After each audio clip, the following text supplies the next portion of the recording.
बच्चों video experiments series का ये फर्स्ट एक्सपेरिमेंट है आज, और जो 2022-23 के लिए सीबीएसई ने जो हमें सिलेबस दिया है एक्सपेरिमेंट्स का, उसका फर्स्ट एक्सपेरिमेंट है।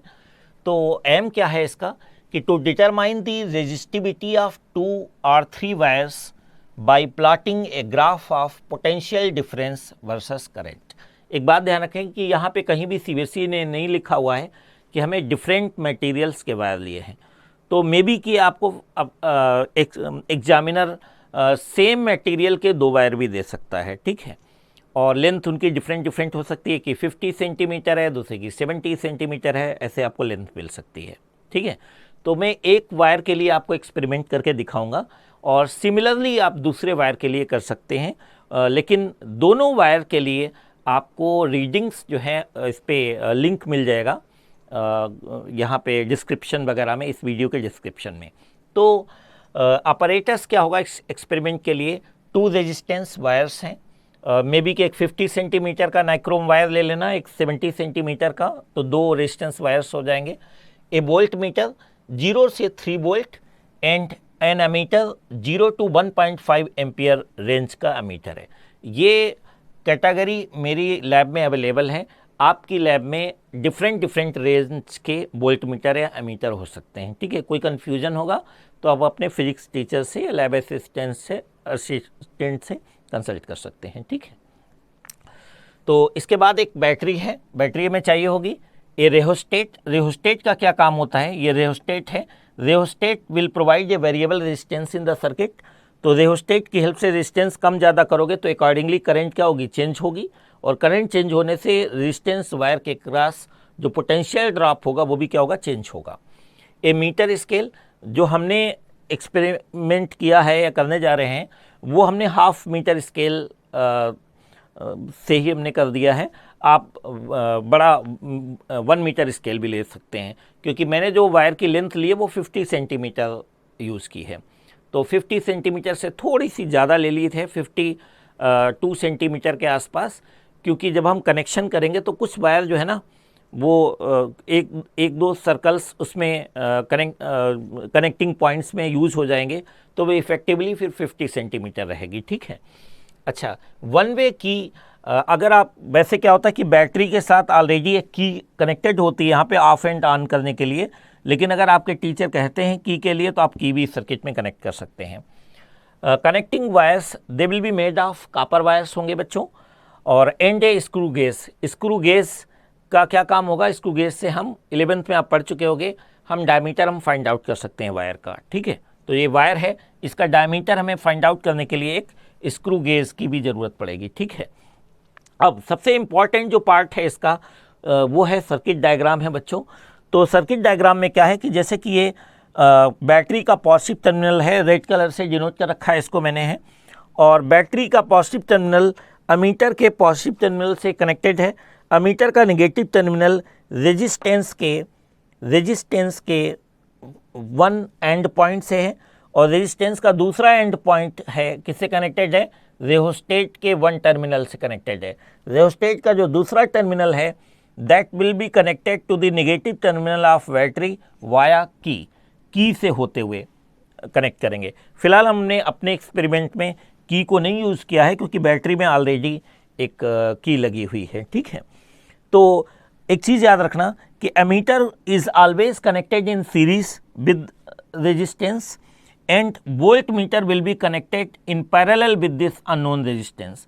ये जो अननोन रेजिस्टेंस है जिसकी हम रेजिस्टिविटी वायर की निकालना चाहते हैं, उसके पैरेलल में वोल्ट मीटर को कनेक्ट करेंगे। इतना ज़रूर ध्यान रखें कि ये जो अमीटर का जो पॉजिटिव टर्मिनल है वो बैटरी के पॉजिटिव टर्मिनल की तरफ होना चाहिए, और नेगेटिव टर्मिनल आप देखोगे नेगेटिव की तरफ है, बैटरी के नेगेटिव की तरफ है। वोल्ट मीटर का पॉजिटिव टर्मिनल आप देखेंगे पॉजिटिव टर्मिनल की तरफ बैटरी के है, और वोल्ट मीटर का नेगेटिव टर्मिनल जो है वो बैटरी के नेगेटिव टर्मिनल की तरफ कनेक्टेड है, ठीक है कि नहीं। तो जैसे जैसे हम रेहोस्टेट में रेजिस्टेंस को कम ज़्यादा करेंगे, ठीक है, तो रेजिस्टेंस चेंज होने से बच्चों इसमें रेहोस्टेट में करंट क्या होगी, चेंज होगी। करंट अगर चेंज होगी तो इसके क्रॉस वोल्टेज भी क्या होगा, चेंज होगा। फिर हम लोग क्या करने वाले हैं कि वोल्ट पोटेंशियल मतलब पोटेंशियल डिफरेंस किसके क्रॉस, इस आर के क्रॉस जो भी रीडिंग्स आई हैं वी, और करेस्पॉन्डिंगली अमीटर में जो करंट की रीडिंग आई है उनके बीच जो 5 ऑब्जर्वेशन हम लेंगे, इन 5 ऑब्जर्वेशन को हम ज्वाइन करेंगे तो एक लीनियर ग्राफ हमें दिखेगा, ठीक है कि नहीं। इससे पता चलेगा कि current will linearly depend upon potential drop applied across this resistor, ठीक है। तो इस ग्राफ की हेल्प से हम रेजिस्टेंस फाइंड आउट करेंगे। कैसे करेंगे वो हम आपको नेक्स्ट वीडियो के नेक्स्ट पार्ट में हम अभी बताने जा रहे हैं। ओके, तो हमने रेजिस्टेंस फाइंड आउट कर लिया इस ग्राफ को प्लॉट करने के बाद। देन डायमीटर हम फाइंड आउट कर चुके थे, किसकी हेल्प से, स्क्रू गेज की हेल्प से हमने इसका डायमीटर निकाल लिया था। आपको पता है कि इसका एरिया ऑफ क्रॉस सेक्शन क्या होगा वायर का, ये वायर जो हम यहाँ यूज कर रहे हैं पाई आर स्क्वायर होगा area of cross section. Radius क्या होती है, डायमीटर का हाफ होता है, तो d/2 का स्क्वायर क्या हो जाएगा, pi d square by 4। Resistance equal to rho L/A, ये 12th में भी आप पढ़ चुके होंगे और 10th में भी आपने सेम फार्मूला पढ़ा हुआ है। तो R इक्वल टू क्या होगा, रो L/A। तो रो इक्वल टू कितना होगा, rho for resistivity of the wire, rho equal to R into a, R into a upon L है। एरिया की जगह हम क्या डाल देंगे, पाई d स्क्वायर बाई 4। तो हमें रेजिस्टिविटी किसके इक्वल आ गई, हमारा क्या फार्मूला बन गया, R into pi into D square by 4L। पाई की वैल्यू 3.14 डाल देंगे। रेजिस्टेंस R हम यहाँ से फाइंड आउट कर चुके हैं। डायमीटर हमने स्क्रू गेज से निकाल चुके हैं हम लोग पहले से ही ऑलरेडी। लेंथ हमारी कितनी थी, हमने कितना वायर लिया था, 50 सेंटीमीटर, यानी कि 0.5 मीटर हम यहाँ पे पुट कर देंगे। तो हमारी रेजिस्टिविटी वायर की, इस वायर की जो हमने यहाँ पे वोल्टमीटर के पैरेलल में कनेक्ट कर रखा है, उसकी हमें रेजिस्टिविटी मिल जाएगी किसमें, ओम इंटू मीटर में। और अब हम इसके बाद हम आगे लैब में चलते हैं हम लोग हैं, और 1 बाय 1 हर एक अपैरेटस को फिर से एक बार उसका पिक हम डिस्क्राइब करेंगे 1 बाय 1, और फिर हम आपको फिर से सर्किट डायग्राम ये यूज़ करके ये सारे अपैरेटस जो भी हैं उनको हम एक बार फिर कनेक्ट करके दिखाएंगे हम आपको, ठीक है बच्चों। अब हम लोग डिस्कस करेंगे कि हमको कौन कौन से मटेरियल्स रिक्वायर्ड होंगे अपने एक्सपेरिमेंट के लिए। तो मीन्स अपैरेटस क्या क्या रिक्वायर्ड है। तो सबसे पहले जैसे हमने 2 रेजिस्टेंस वायर ले लिया, एक ये रेजिस्टेंस वायर है, एक दूसरा रेजिस्टेंस वायर ये ले लिया हमने, और ये ध्यान रखेंगे कि इनकी लेंथ 50 सेंटीमीटर से थोड़ी सी ज़्यादा हो, जैसे कि 52, 53 सेंटीमीटर ले लो, क्योंकि जैसे कि जब यहाँ पे आप कनेक्शन में इनको कनेक्ट करोगे ना इस तरीके से, तो क्या होगा कि थोड़ी लेंथ उसमें कनेक्शन में चली जाती है, कनेक्ट करने में चली जाती है, ठीक है। तो इफेक्टिवली आपके पास 50 सेंटीमीटर वायर की लेंथ रहेगी। अब सेकंड है जो अपैरेटस रिक्वायर्ड है, दैट इज़ वोल्टमीटर। आप देख रहे होंगे कि इसमें 0 से लेकर के 3 वोल्ट तक की रेंज है, और सबसे इम्पॉर्टेंट चीज़ है कि इसका लीस्ट काउंट क्या है।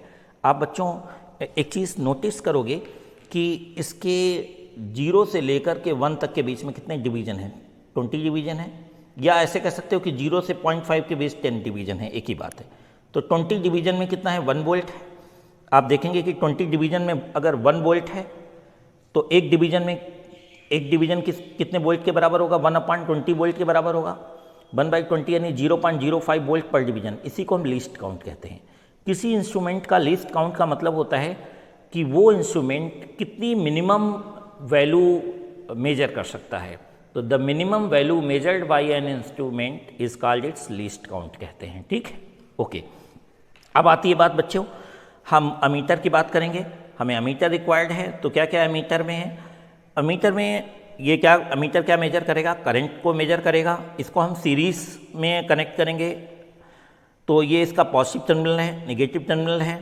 एक चीज़ आप नोटिस कर रहे होगे कि आप 0.5 एम्पियर, अब देखोगे कि इसमें 0 से लेके 0.5 के बीच कितने टोटल डिवीज़न है, 20 डिवीज़न है। मतलब 20 डिवीजन इक्वल टू 0.5 एम्पियर। तो 1 डिवीजन किसके इक्वल होगा, 0.5/20 ampere means 0.25 ampere per division. ये इसका लिस्ट काउंट हो गया, ठीक है कि नहीं, अमीटर का लिस्ट काउंट हो गया। अब हम बात करते हैं बैटरी या सेल की। तो ये बैटरी, ये इनफैक्ट क्या है, बैटरी एलिमिनेटर है। 3 एम्पियर तक करंट हम इससे पास करा सकते हैं। ये इसका पॉजिटिव टर्मिनल है और ये इसका क्या है, नेगेटिव। ये पॉजिटिव है, मोस्टली इसमें लिखा होगा बैटरीज में पॉजिटिव टर्मिनल है, नेगेटिव टर्मिनल है।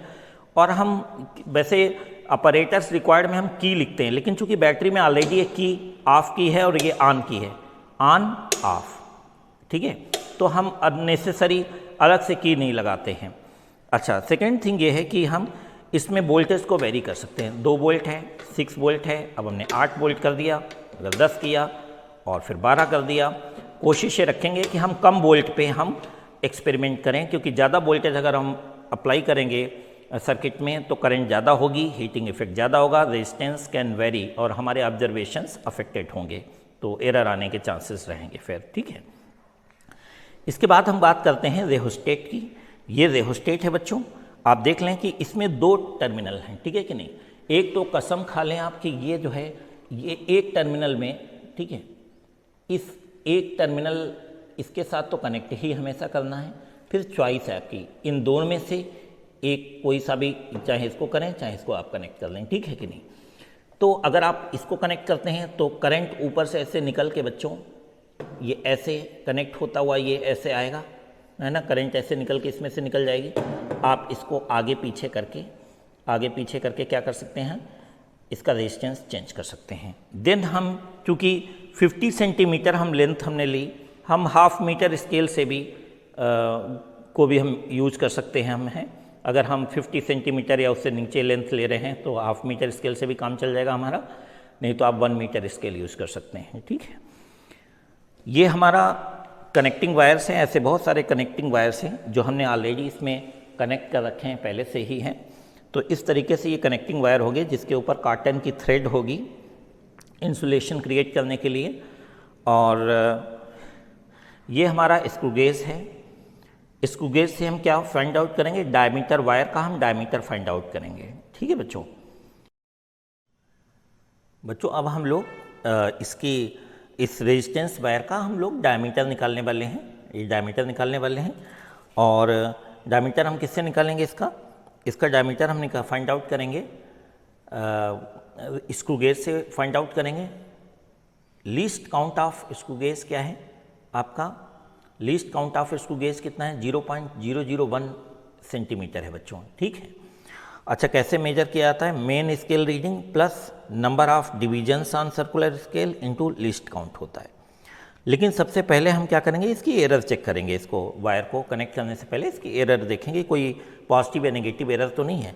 तो हमने देखा कि इन दोनों पॉइंट को हमने क्या किया, ज्वाइन किया। देखिए आप ऐसे धीरे धीरे क्या किया, ज्वाइन किया, ठीक है। ये आपको दिख रहा होगा, ये आपका मेन स्केल है बच्चों, मेन, और ये क्या होता है, सर्कुलर स्केल होता है। अब हमने इसको जो है अंदर ऐसे इसको हम इस गैप को हम फुलफ़िल कर रहे हैं और देखते हैं कि ये जो मेन स्केल का 0 है वो सर्कुलर स्केल के 70th पार्ट के पास जा रहा है, ठीक है कि नहीं, है ना बच्चों, 70th पार्ट से है। तो पता है एरर कितनी होगी बच्चों, अब आती है एरर होगी हमारी 70th वाला पार्ट है, 70 वाला पार्ट है। तो 70 माइनस कर देंगे तो कितना हुआ, 100 माइनस 70 30 हो गया। लीस्ट काउंट कितना था बेटा, 0.01 था, 0.1, यानी कि हमारा 0.030 सेंटीमीटर, ये हमारी एरर है, ठीक है। अब हम क्या करेंगे कि जो ऑब्जर्व वैल्यू है इसको हम कनेक्ट कर देंगे, इसके साथ कनेक्ट कर देंगे हम बेटे। इसको हम इसके अंदर इंसर्ट करते हैं, यहाँ पे ऐसे किया और इसको हल्का स्लाइटली टाइट करेंगे हम, बहुत ज़्यादा नहीं टाइट करना है। आप देखेंगे कि 20th बच्चों 20th डिवीज़न जो है मेन स्केल के पास है, कितना है देखिए आप, 20th डिवीज़न मेन स्केल पे है, ठीक है। तो हमारी सर्कुलर स्केल पे रीडिंग कितनी हो गई, 20th हो गई। अच्छा, आप ध्यान से देखोगे कि जो मेन स्केल रीडिंग है बेटे, मेन स्केल का 0 के आगे है कोई रीडिंग नहीं है, केवल आप देख रहे होगे कि आपका 0 के आगे कोई रीडिंग नहीं है, ठीक है। मतलब 0 पॉइंट से स्टार्ट करना है मेल स्केल रीडिंग पे, और सर्कुलर स्केल का कितना 20th डिवीजन जो है मेन स्केल के 0 से कनेक्ट कोइंसाइड हो रहा है। तो इसका मतलब ये हुआ कि number of divisions on circular scale पे कौन सा 20th हो रहा है, इनटू लीस्ट काउंट कितना था बेटा 0.01 है, यानी कि 0.0 इसको इसमें ऐड करोगे तो 0.020 सेंटीमीटर हो गया, ठीक है बेटे। अब करेक्टेड जो वैल्यू होगी, ये तो ऑब्जर्व वैल्यू जो आपको ऑब्जर्व कर रहे हो, प्लस इसमें एरर कितनी आई 0.030 सेंटीमीटर की है। इन दोनों वैल्यूज़ को ऐड करोगे तो जो ऑब्जर्व वैल्यू है दैट इज़ 0.020 सेंटीमीटर है, प्लस एरर कितनी है 0.030 सेंटीमीटर है, कितनी होगी 0.050 सेंटीमीटर है, ठीक है कि नहीं। तो अगर हम इसको मिलीमीटर में अगर कहें तो 0.5 mm, मतलब 1 मिलीमीटर का हाफ थिकनेस है, डायमीटर है, किसकी, रेजिस्टेंस वायर की, ठीक है कि नहीं, जो कि दिख भी रही है लगभग 1 मिलीमीटर। अगर आप स्केल पे देखोगे तो ऑलमोस्ट हाफ दिखेगा आपको, ठीक है।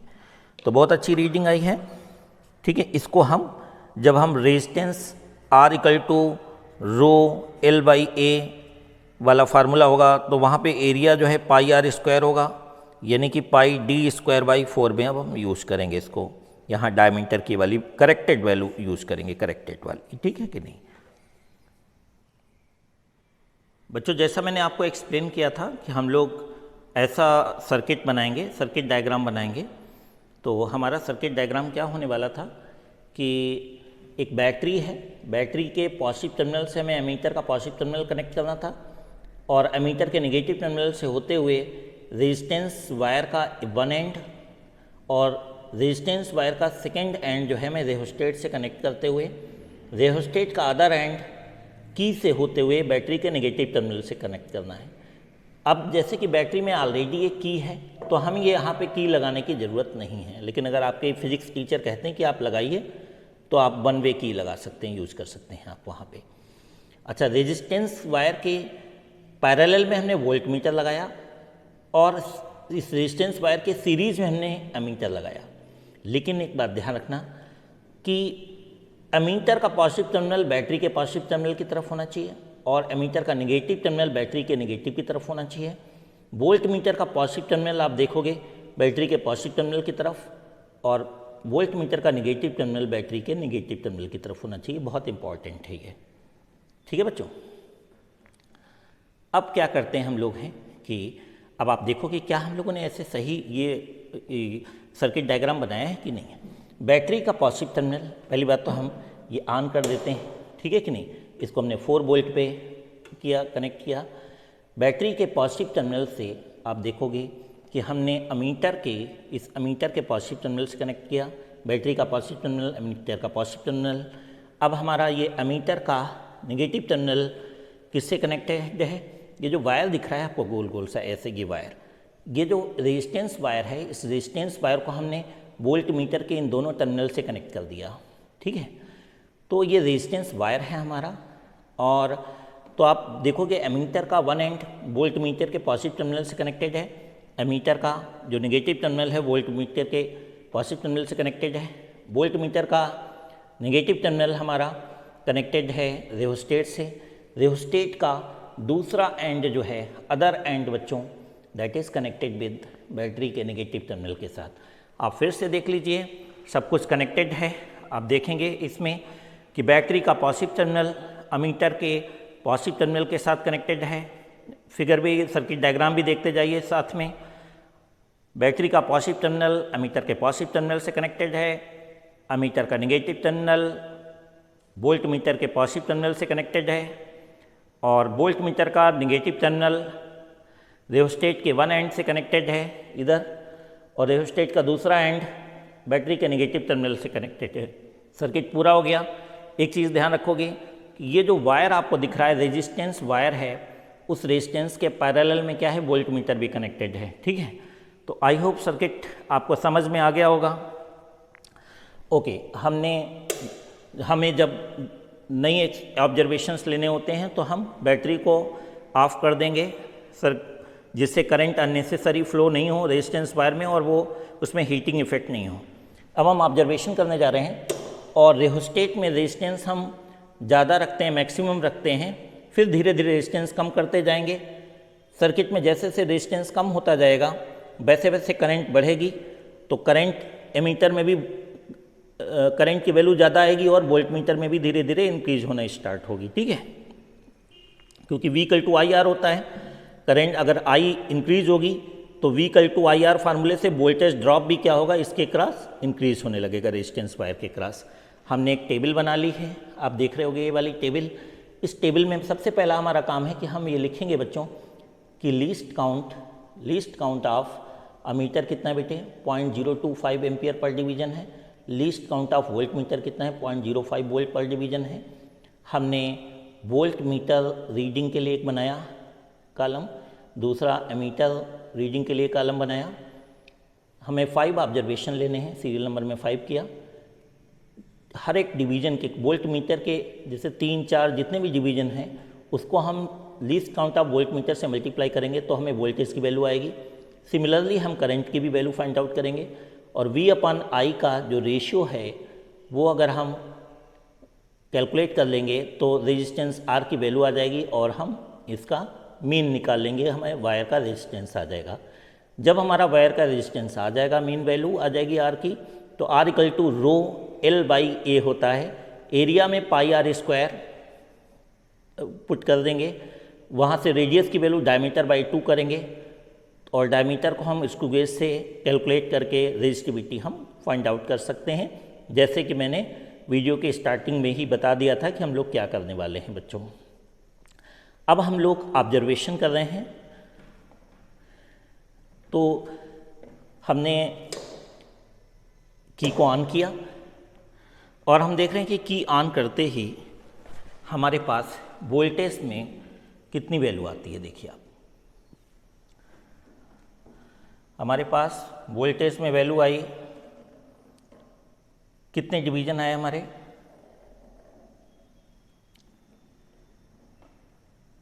4 डिवीजन है वोल्ट मीटर में। वोल्ट मीटर में 4 डिवीजन है, 4 डिवीजन लिखिए यहाँ पे 4, ये 4 डिवीजन हो गए। करेस्पॉन्डिंगली एमीटर में आपको कितने डिवीजन दिख रहे हैं, आपको 6 डिवीजन है, 6 डिवीजन हो गए।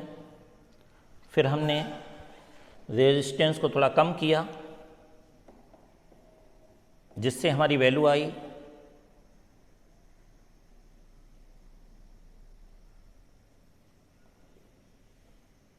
ये 6 डिवीजन है वोल्टेज में।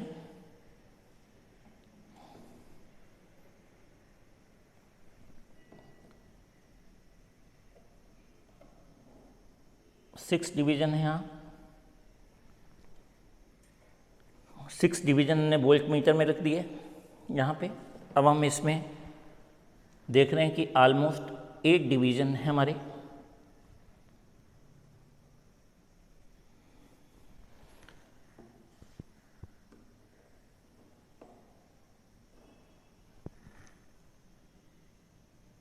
ये ऑलमोस्ट 8 डिवीजन है और अब हमने रेजिस्टेंस रियोस्टेट में और कम किया जिससे 8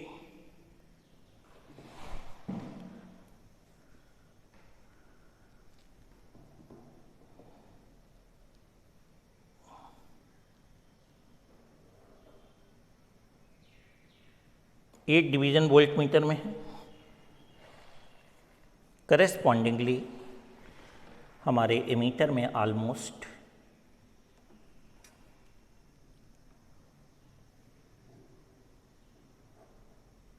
10 डिवीजन है।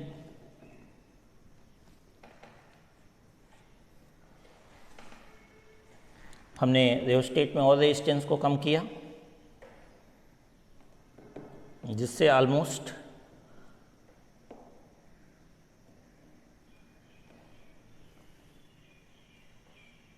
10 डिवीजन आ गए हैं इसमें वोल्ट मीटर में।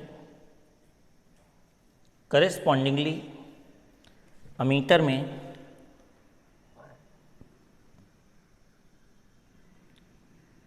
12 डिवीजन है।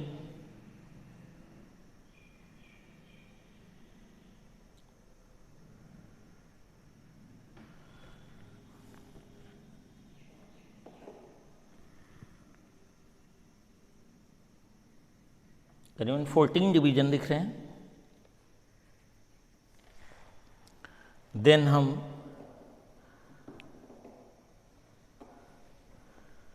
हमने 16 डिवीजन कर दिए। अब देखेंगे इसमें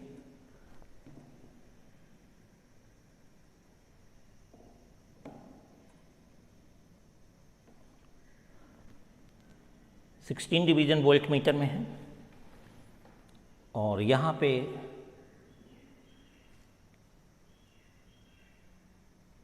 20 डिवीजन है।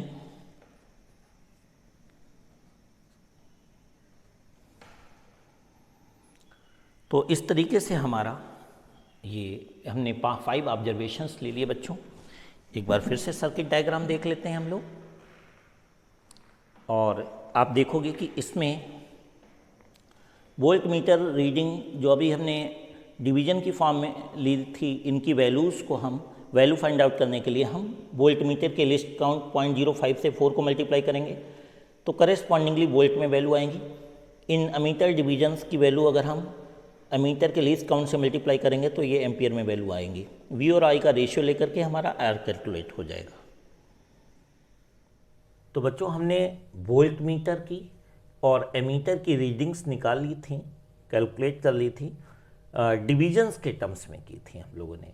जैसे ये 4, जब वोल्ट मीटर में 4 डिवीजन थे तो अमीटर में 6 थे, वोल्ट मीटर में 6 डिवीजन थे तो अमीटर में 8 डिवीजन थे, वोल्ट मीटर में 8 थे तो इसमें 10 था, इसमें 10 था तो इसमें 14 है, इसमें 16 डिवीजन थे तो यहाँ 20 थे। फिर हमने अब क्या किया, ये आपके मेन आपके डिवीजन्स कैलकुलेट करने हैं यहाँ आपको। बाकी का rest of the part you can do at home, घर पे भी कर सकते हैं आप। तो डिवीजन्स आपके जैसे 4 हैं तो वोल्ट मीटर की अब हम क्या करेंगे कि वोल्ट मीटर का जो लीस्ट काउंट है उससे हम वोल्ट मीटर के जो डिवीजन्स हैं उनसे मल्टीप्लाई करेंगे। तो 4 डिवीजन की 0.05 से मल्टीप्लाई 0.20 होगी, 6 से 0.05 को मल्टीप्लाई करोगे 0.30 और इस तरीके से 0.40, 0.50, 0.80 वैल्यू आ जाएंगी। जब हम एमीटर रीडिंग की बात करेंगे तो हम 6 जैसे डिवीजन है और एमीटर का लीस्ट काउंट कितना है 0.025 एम्पियर पर डिवीजन है, 6 से मल्टीप्लाई किया 0.15 एम्पियर आ गई। जो करंट आएगी वो हमारी किस में आएगी, एम्पियर में, और जो वोल्ट मीटर में जो रीडिंग आएगी ये वैल्यू ये वोल्ट में आएगी। ठीक है, तो 8 एमीटर के 8 डिवीजन के करेस्पॉन्डिंग कितनी अमीटर में वैल्यू होगी एम्पियर में, 8 को 0.025 से मल्टीप्लाई करोगे 0.20, ऐसे ही 10 के लिए 0.25, 14 के लिए 0.35, 20 को 0.025 से मल्टीप्लाई करोगे तो 0.50 एम्पियर आएगी। अब हम रेजिस्टेंस की वैल्यू कैलकुलेट करते हैं इस रीडिंग के accordingly. R equal to V upon I है, तो ये V जो है आपका कितना है 0.20 है और I की वैल्यू कितनी है आपकी, I की वैल्यू 0.15 है। तो हम V को I से डिवाइड करेंगे तो 1.33, ऐसे ही हम 0.30 को 0.20 से डिवाइड करेंगे 1.50, 0.40 को इससे डिवाइड करेंगे, V को I से डिवाइड करेंगे 1.60, 0.50 को 0.35 से डिवाइड करेंगे तो कितना आएगा 1.43 होगा, और ऐसे ही 0.80 को 0.50 से डिवाइड किया 1.60 है। तो मीन वैल्यू ऑफ R, ये सारी जो 5 ऑब्जर्वेशन आए हैं रेजिस्टेंस के लिए, वायर के रेजिस्टेंस के लिए 5, इन सारी 5 ऑब्जर्वेशंस का हमने सम किया, 5 से डिवाइड किया, मीन आया 1.492। 2 सिग्निफिकेंट फिगर तक अगर हमें निकालना है तो 1.5 ओम इसकी वैल्यू हो जाएगी। लेकिन हमें ये R की वैल्यू नहीं यूज़ करनी है क्योंकि हमसे कहा गया है कि पहले आप V और I के बीच में, किसके बीच में, V एंड I के बीच में ग्राफ ट्रेस करें पहले, और वहाँ से जो रेजिस्टेंस की वैल्यू आएगी आपको वो यूज़ करनी है। अच्छा, तो आप एक चीज़ ऑब्जर्व कर रहे होंगे कि कभी 1.33 वैल्यू आ रही, कभी 1.50, कभी 1.43। एक कांस्टेंट रेशियो क्यों नहीं आ पा रहा है, उसकी जो दो सबसे बड़ी वजह हैं वो ये है बेटा कि जब भी हम एमीटर या वोल्टमीटर की रीडिंग की बात जब हम करते हैं तो आप देखेंगे कि जैसे कि ये आपके डिविजन्स हैं ये ऐसे, ठीक है। सपोज करो वोल्ट मीटर का, और ये सपोज करो वोल्ट मीटर के लिए डिविजन्स हैं, ठीक है, और ये अमीटर के लिए डिवीजन है, ठीक है। ऐसे ये अमीटर के लिए डिविजन्स हैं। कई बार क्या होता है कि वोल्ट मीटर का जैसे थर्ड डिवीजन तो मिल गया, लेकिन अब अमीटर की जब हम बात करते हैं तो वो 2 पॉइंट यहाँ पे आ रहा है डिवीजन, यहाँ पे वैल्यू आ रही है, ना तो वो 2 पे जा रही है ना 3 पे। तो अब चूंकि हाफ वैल्यू से 2.5 डिवीजन से कम है तो अब हमें इसको इग्नोर करना पड़ता, तो ये एरर आ गई ना। या अगर 3 वोल्ट मीटर तो ये 3 डिवीजन है, लेकिन अमीटर में 3 से थोड़ा सा पहले है तो हम उसको रफली 3 डिवीजन ले लेते हैं। तो यहाँ पे क्या होता है कि वोल्ट मीटर या एमीटर में किसी एक में अगर कंप्लीट परफेक्ट अगर डिवीजन जैसे 3, 4, 5, 8, 6 अगर आ भी जाएँ तो हो सकता है दूसरे वाले में, दूसरे इंस्ट्रूमेंट में वोल्ट मीटर में अगर से कंप्लीट नंबर अगर डिवीजन्स किए तो हो सकता है कि एमीटर में पूरे डिवीजन नहीं आए। तो आपको क्या रफली एक रफ एस्टिमेट लेना पड़ता है। वहाँ पे आपको लगता है कि ये 2 से थोड़ा बहुत क्लोज है थर्ड डिवीजन के तो 3, या 3, 4, 5 ये 5 के बहुत क्लोज आ रही है मीटर में रीडिंग तो हम 5 डिवीजन ले लेते हैं। 4 के आगे थोड़ा सा ही आगे है तो हम रफली 4 ले लेते हैं। तो एक में कई बार परफेक्ट नंबर ऑफ डिवीजन्स होते हैं लेकिन दूसरे में नहीं होते हैं, जिसके ड्यू टू ये एरर्स एराइज होती है, ठीक है। तो बेटे अब हम लोग क्या कर रहे हैं कि हम V और I के बीच में ग्राफ ट्रेस करने जा रहे हैं। I को हमें एम्पियर में लेना है और V को हमें किस में लेना है, वोल्ट में लेना है बच्चों, ठीक है। ये वोल्ट में लेना है।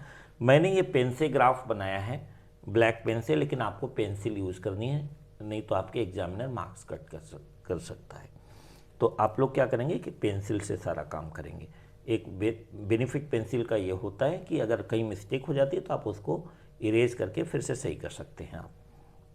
तो एक्स एक्सिस पे हम लोग वोल्ट को ले रहे हैं, वाई एक्सिस पे करंट आई को ले रहे हैं। वाई एक्सिस पे स्केल हमने क्या लिया है कि on x axis 20 small divisions किसके बराबर लिया है हमने, 0.10 वोल्ट, ठीक है। 20 डिवीजन 0.10 वोल्ट, फिर 20 के बाद 0.20, 0.30, 0.40, 0.50, 0.60, 0.70, 0.80। आप देखोगे कि हमारा वोल्टेज मैक्सिमम कितना था, 0.80 तक था, ठीक है कि नहीं। तो हमारा ये कंप्लीट वोल्टेज हो गया।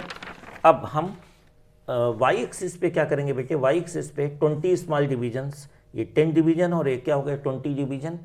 20 डिवीजन किसके बराबर हो जाएगा बेटा, 0.05 एम्पियर के बराबर हो जाएगा हमारा, ठीक है।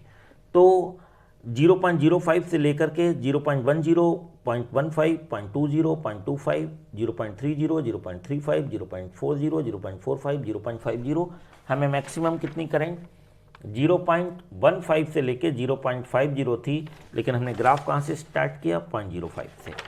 अब एक बात ध्यान रखना कि एक ऑब्जर्वेशन पॉइंट हमेशा आपका ये होता है ओरिजिन होगा। क्यों, क्योंकि जब करंट वोल्टेज 0 होगा तो करंट उसमें आई क्या होगी, 0 शो करेगी, प्रोवाइडेड कि इसमें कोई एमीटर में 0 एरर नहीं है तो, ठीक है।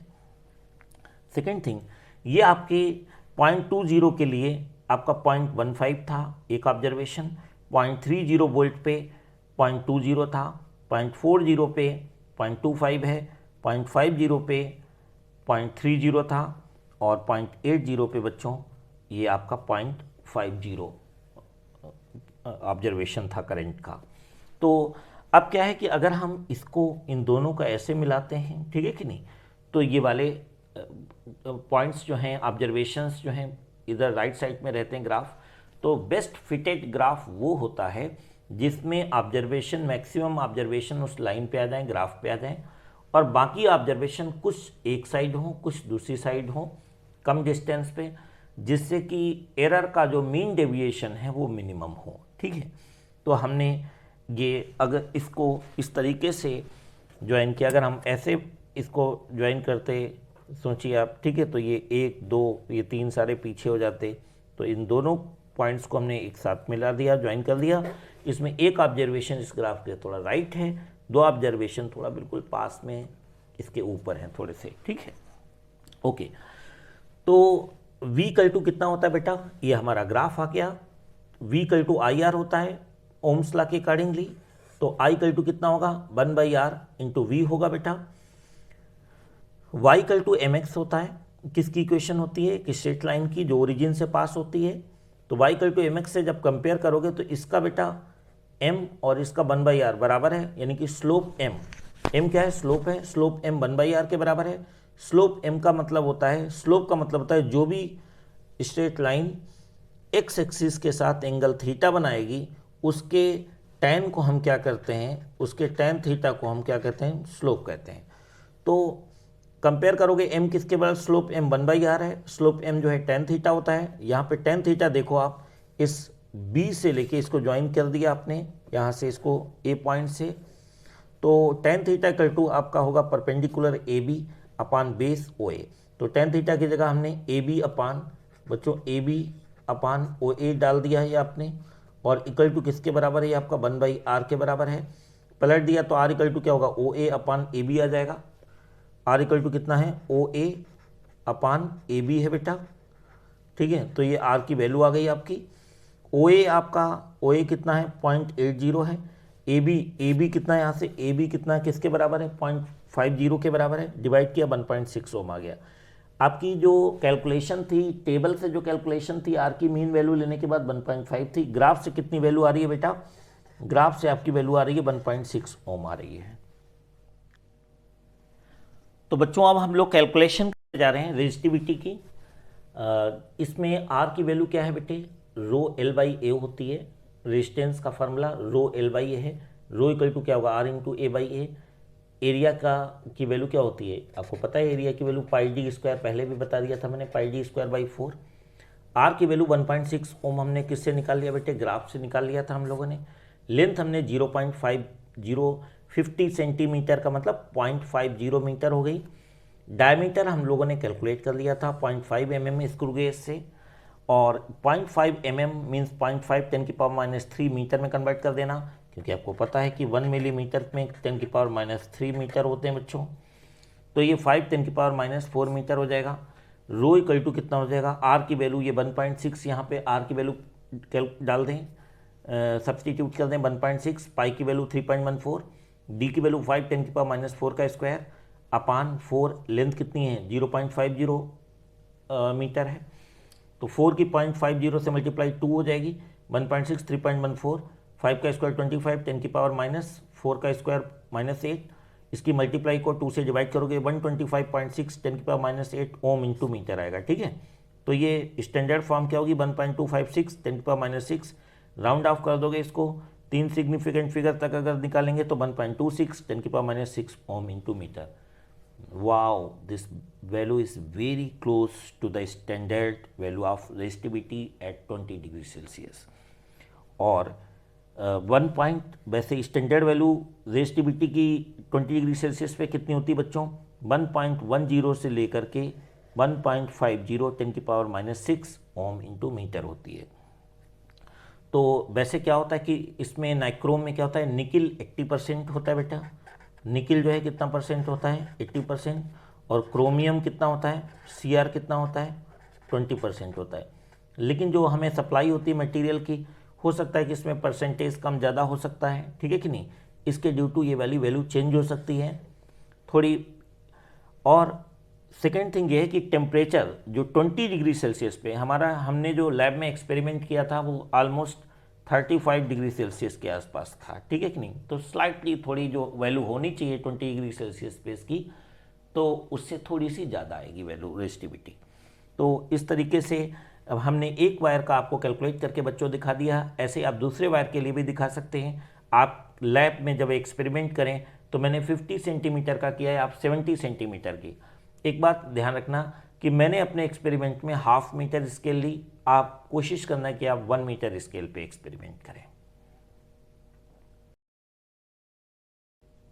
तो बच्चों आपको ये वीडियो कैसा लगा आई होप बहुत अच्छा लगा होगा, और अगर आपको अच्छा लगा है तो प्लीज़ इसको लाइक कर दें, शेयर कर दें, अपने क्लासमेट्स को फॉरवर्ड कर दें, और इस चैनल को सब्सक्राइब कर दें, जिससे कि और नेक्स्ट जो एक्सपेरिमेंट्स के वीडियोस हैं वो आपको टाइमली मिल जाएं। तो इससे क्या होगा कि अगर आपको सारे वीडियोस, सारे एक्सप्लेनेशन टाइमली मिल जाएंगे तो आपका करीबन 1 मंथ एक्सपेरिमेंट का बच जाएगा। जब आप सारे बच्चे थ्योरी में, जो टॉपर्स हैं, जो थ्योरी में फोकस कर रहे होंगे, उस टाइम पे आप एक्सपेरिमेंट कर रहे होंगे। तो अगर आपको एक्सपेरिमेंट समझ में आ जाते हैं तो नेक्स्ट डे आप जाकर के लैब में फटाफट आप हाफ एन आवर में सारे आप एक्सपेरिमेंट्स कर सकते हैं। क्योंकि जैसे जैसे जब सीबीएसई की प्रैक्टिकल्स की डेट आती हैं तो एक स्ट्रेस डेवलप होनी स्टार्ट हो जाती है, इवन टीचर्स पे भी और बच्चों पे भी। तो उस स्ट्रेस को मिनिमाइज़ करने के लिए ये वीडियो सीरीज़ बनाई गई है। अगर आपको अच्छी लगे तो आप चैनल प्लीज़ ज़रूर सब्सक्राइब कर लें। और हाँ, एक बात और है कि पूरे दिल्ली एनसीआर और भी बहुत दूर सिटीज़ से एक डिमांड ये आई थी कि एससी वर्मा की आप video series please sir start करें। तो जो नीट की तैयारी कर रहे हैं बच्चे और आईआईटी की एडवांस की तैयारी कर रहे हैं आईआईटी के लिए, तो वो बच्चे मेरी ये जो फ्री ऑफ कास्ट होंगी क्लासेस एससी वर्मा की, वो ज्वाइन कर सकते हैं। और ये एससी वर्मा की जो फ्री क्लासेस हैं, एससी वर्मा पार्ट 1 के लिए बच्चों ऑनलाइन क्लासेज होगी, जूम ऐप पे होगी। आप लोग मुझे इस व्हाट्सएप नंबर पे आप प्लीज़ मैसेज कर देंगे अगर सारे लोग, तो मैं आप सारे बच्चों का एक ग्रुप बना दूंगा। वहाँ पे इस जूम ऐप का लिंक हाफ एन आवर पहले पोस्ट कर दिया करूँगा। एवरी मंडे को 9 बजे से 10:30 बजे आप ये ज्वाइन कर सकते हैं, और ये 3-4 ट्रायल्स आप करके देख लें। हो सकता है कि आप जहाँ 2.5 लाख 3 लाख रुपए बड़े बड़े ब्रांड्स में देने के बाद भी वो चीज़ें नहीं समझ में आई, तो यहाँ पे आपको सारी चीज़ें समझ में आएंगी होपफुली। तो ये फ्री प्रोग्राम है। तो कई बार ऐसा होता है कि परसेप्शन होती है बच्चों में और पेरेंट्स में भी कि अगर कोई चीज़ फ्री है तो वो बेकार ही होगी, जहाँ पे पैसा होगा वहाँ पे अच्छा, सब कुछ अच्छा होगा। ऐसी बात नहीं है। आप लोगों ने सुपर 30 पटना का नाम सुना होगा। वहाँ पे बहुत सारे बच्चे जो पैसे नहीं दे सकते हैं आईआईटीज़ वगैरह निकालते हैं। तो वही एक सेम कंसेप्ट से मैं भी कुछ स्टार्ट कर रहा हूँ उन बच्चों के लिए, EWX सेक्शन के लिए, कि जो पैसे नहीं पे कर सकते हैं बड़े बड़े इंस्टीट्यूट्स में, तो they can come with me. और उनके लिए एससी वर्मा पार्ट 1 की क्लासेस फ्री होंगी। जो बच्चे बहुत ज़्यादा सिंसियर होंगे और कैपेबल होंगे चीज़ों को एससी वर्मा समझने के लिए, उनको एक रशियन राइटर की बुक है I.E. इरोडोव, बहुत टफ बुक है, लेकिन वो बच्चे अगर कर लेते हैं तो they will be quite confident in that subject. तो आप ऐसा करिए कि मुझे व्हाट्सअप, इस नंबर पे व्हाट्सअप मैसेज कर दें और मैं आप लोगों को ग्रुप में ऐड कर देंगे। तो मिलते हैं नेक्स्ट वीडियो में, जल्दी ही मिलते हैं बच्चों। बाय। मिले सुर मेरा तुम्हारा तो सुर बने हमारा। सुर की नदियाँ हर दिशा से बह के सागर में मिले। बादलों का रूप लेकर बरसे हल्के हल्के। मिले सुर मेरा तुम्हारा तो सुर बने